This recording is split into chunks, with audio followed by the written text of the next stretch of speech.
Assalamualaikum warahmatullahi wabarakatuh. Perkenalkan, nama saya Muhammad Ainul Fuadi dari Prodi Sistem Informasi.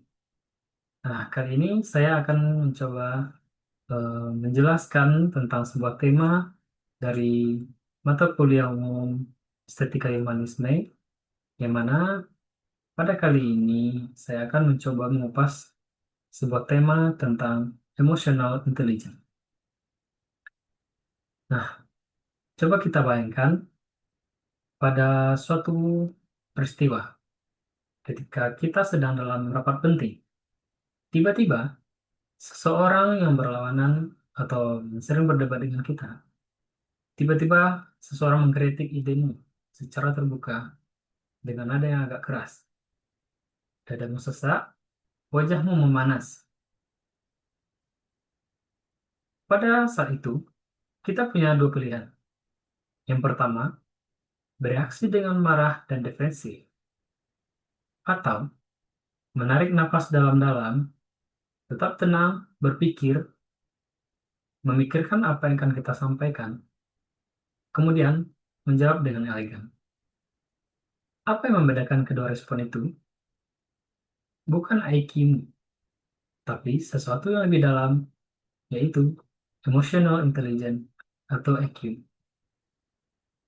Kecerdasan emosional adalah kemampuan yang sangat menentukan kualitas hubungan kita, pengambilan keputusan, dan bahkan karir kita.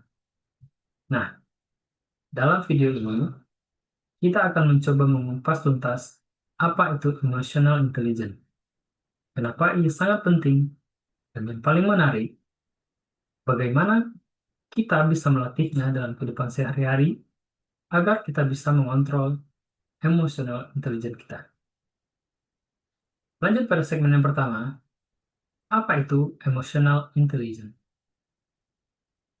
Emotional intelligence adalah kecerdasan emosional atau EQ, kemampuan untuk mengenali, memahami, dan mengelola emosi diri dan orang lain.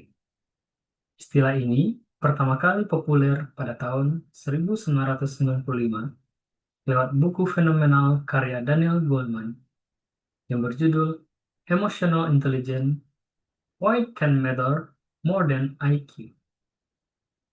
Menurut Goleman, EQ mencakup 5 domain utama.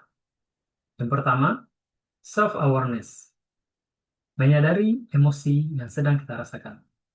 Kemudian yang kedua, self-regulation, kemampuan untuk mengendalikan emosi sebelum emosi mengendalikan kita. Kemudian yang ketiga adalah motivation, dorongan batin untuk mencapai tujuan tanpa perlu paksaan. Yang keempat adalah empati, memahami dan merasakan emosi orang lain. Yang kelima, social skills, kemampuan menjalin dan membina hubungan sosial dengan baik. EQ bukan hanya tentang perasaan, tapi juga tentang bagaimana kita merespon dunia, termasuk tekanan, kritik, dan konflik. Kemudian kita masuk ke segmen yang kedua, EQ versus IQ. Mana yang lebih penting? Mari kita coba perhatikan. Kita sering dibesarkan dengan anggapan bahwa IQ, kemampuan logika, nalar, dan memori adalah penentu utama kesuksesan. Semakin besar IQ seseorang, maka seseorang akan mempunyai potensi kesuksesan lebih tinggi. Tapi, realita berkata lain. Banyak orang cerdas secara akademis, namun gagal memimpi, membina hubungan, atau bahkan menjaga keseimbangan hidupnya sendiri. Mengapa? Karena kemampuan mengelola emosi jauh lebih berpengaruh dalam dunia nyata. Sebuah studi dari Talent Smart menyebutkan 90% top performer di dunia memiliki EQ tinggi, bukan IQ. Pemimpin hebat, guru yang menginspirasi, orang tua yang hangat, yang menyayangi anak. Semuanya bukan hanya pintar, tetapi juga paham dalam mengendalikan emosi. IQ bisa membawamu lolos seleksi kerja, tetapi EQ yang membuatmu tetap bertahan, bahkan naik ke puncak. Sekarang kita masuk ke segmen yang ketiga, penjabaran 5 pilar emotional intelligence, yang mana setelah sudah kita bahas kelimanya di awal tadi, sekarang kita akan mencoba membahasnya lebih dalam satu persatu. Yang pertama adalah self-awareness atau kesadaran diri. Ini adalah fondasi dari semua aspek EQ. Orang dengan self-awareness tahu apa yang mereka rasakan dan mengapa mereka merasakannya. Kita misalkan, kita menyadari bahwa kita sedang gelisah, bukan karena pekerjaan, bukan karena pekerjaan yang berat, sesuatu yang mendesak, tetapi karena kamu merasa kurang dihargai. Ketika kita sudah bekerja banyak, tetapi tidak pernah dibahas atau dihargai sedikit pun. Kesadaran ini memungkinkanmu menanggapi masalah, bukan bereaksi secara impulsif. Kemudian yang kedua, self-regulation atau pengendalian diri. Ini bukan tentang menekan emosi, bukan menahan emosi, tapi mengendalikannya. Kamu tetap bisa marah, sedih, atau kecewa. Tapi ingat, kamu tahu bagaimana mengekspresikan emosi itu secara baik, secara sehat, dan secara tenang. Kita misalkan, saat rekan kerja kita mengecewakan kita, kita tidak langsung membentak, kita tidak langsung memarahinya, kita beri jeda, kemudian kita pikirkan, sebelum kita mengeluarkan kata-katanya, kita pikirkan dulu. Kemudian setelah kita tahu kata-kata apa yang harus, yang tepat untuk kita keluarkan, baru kita berbicara dengan tegas, tapi tetap dengan cara yang sopan. Orang dengan self-regulation tidak hanya dipercaya, mereka juga disukai banyak orang, karena dia mampu untuk mengendalikan dirinya. Kemudian yang ketiga, motivation atau motivasi diri. Ini adalah dorongan internal untuk terus maju walau tanpa imbalan instan. Kita bekerja tidak melulu harus memikirkan tentang materi. Kamu tetap semangat meski belum ada hasil. Kamu tetap konsisten walau jalan terasa berat. EQ, EQ yang tinggi membuatmu fokus pada tujuan jangka panjang, bukan hanya kepuasan sesaat. Kemudian yang keempat adalah empati. Empati adalah seni memahami emosi orang lain tanpa mereka harus mengatakannya. Kamu bisa membaca situasi sosial, menangkap perubahan nada bicara, atau bahasa tubuh seseorang. Kita beri contoh, kita sadar teman kita diam bukan karena malas, tapi karena sedang menghadapi masalah pribadi, masalah di rumah, masalah dengan temannya, dengan pasangan hidupnya, dan lain-lain. Empati membuatmu lebih pengertian dan lebih dihormati oleh orang sekitar kita. Kemudian yang terakhir, yang kelima, adalah social skills, keterampilan sosial. Ini adalah kemampuan untuk membangun hubungan, menyampaikan ide, dan menyelesaikan konflik. Orang dengan social skills tinggi bisa menyampaikan kritik tanpa menyakiti, bisa mengaruhi tanpa memaksa, dan bisa hadir sebagai perekat. Dia tahu luar dan dalam hanya dengan eh, mengamati dari jauh. Dalam dunia kerja, ini adalah senjata rahasia yang membuatmu jadi pemimpin alami. Kemudian segmen selanjutnya, dampak EQ dalam kehidupan. EQ bukan hanya untuk dunia kerja, ia membentuk siapa kita sebagai manusia. Dalam hubungan, EQ membantu kita jadi pasangan yang pengertian. Di dalam keluarga, EQ membuat kita menjadi orang tua atau anak yang penuh empati. Dan dalam diri kita sendiri, EQ membantu kita menjaga kesehatan mental.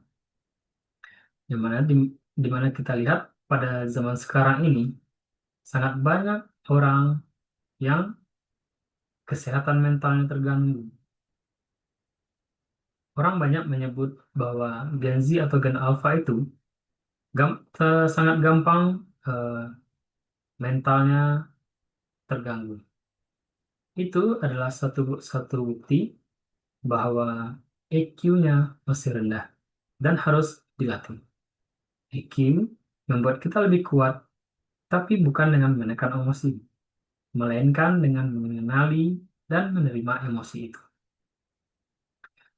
Nah, setelah kita jelaskan banyak dari tadi, apa itu tentang pengendalian diri, tentang motivasi, tentang skills, sekarang muncul pertanyaan, bagaimana cara kita meningkatkan EQ? Apa benar EQ atau emotional intelligence ini bisa dilatih? Nah, kita lihat selanjutnya. Bagaimana cara meningkatkan EQ? Yang pertama, jurnal harian. Dengan jurnal harian ini, kita bisa menuliskan emosi yang kita rasakan setiap hari. Ini akan melatih self-awareness kita. Mulai dari kita tidur, kita pergi bekerja, di dalam lingkungan kerja, kemudian dalam bekerja, pulang, sampai apapun yang kita lakukan. Jika kita rasa itu perlu, maka kita harus tulis emosi.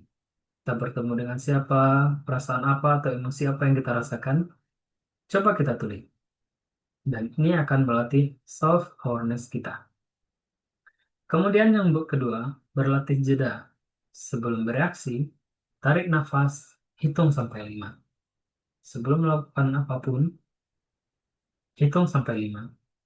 Tarik nafas, tenangkan diri. Setelah itu, kita baru melakukan aktivitas. Kemudian yang ketiga, tanya balik. Apa yang sebenarnya aku rasakan? Dan kenapa? Terkadang kita perlu berdialog dengan diri kita sendiri untuk lebih mengenali diri kita sendiri. Dan agar kita terbiasa dalam pengendalian diri kita. Kemudian yang keempat, aktif mendengarkan. Dengarkan tanpa menginterupsi. Dengarkan untuk memahami, bukan untuk membalas. Yang kelima, belajar dari konflik. Kehidupan kita sehari-hari adalah untuk evaluasi. Setiap permasalahan pasti ada pelajaran yang akan kita dapatkan. Setelah konflik, evaluasi apa yang bisa aku lakukan lebih baik. EQ tidak terbentuk dalam sehari, tapi semakin kita berlatih, semakin kuat kontrolmu terhadap dirimu sendiri dan hubunganmu dengan orang lain. Nah, setelah penjabaran yang sangat panjang ini, kita telah tahu apa-apa yang ada di emotional intelligence dan apa-apa cara yang bisa kita lakukan untuk pengendalian emotional intelligence, bagaimana cara kita untuk melatihnya. Sekarang, emotional intelligence adalah investasi jangka panjang. Ia tidak hanya membantumu meraih sukses, tapi juga membantumu menjadi manusia yang utuh. Mulailah hari ini, mulailah detik ini, jam ini, menit ini. Latih kesadaran kita, dengarkan lebih banyak, atur reaksimu. Pikirkan sebelum bertindak, tenangkan diri sebelum bertindak, bangun empati. Ingat, sukses sejati tidak hanya soal seberapa pintar kamu berpikir, tapi juga seberapa bijak kamu merasakan dan bertindak. Terima kasih. Sekian yang bisa saya sampaikan tentang penjabaran mata kuliah umum estetika humanisme tentang emotional intelligence. Nah, mungkin banyak yang bisa kita pelajari dari video ini. Semoga bermanfaat. Kalau ada kata-kata salah atau penyampaian dari saya yang salah, Mohon dimaafkan. Terima kasih atas partisipasinya, atas perhatiannya, dan mohon maaf atas segala kekurangan. Assalamualaikum warahmatullahi wabarakatuh.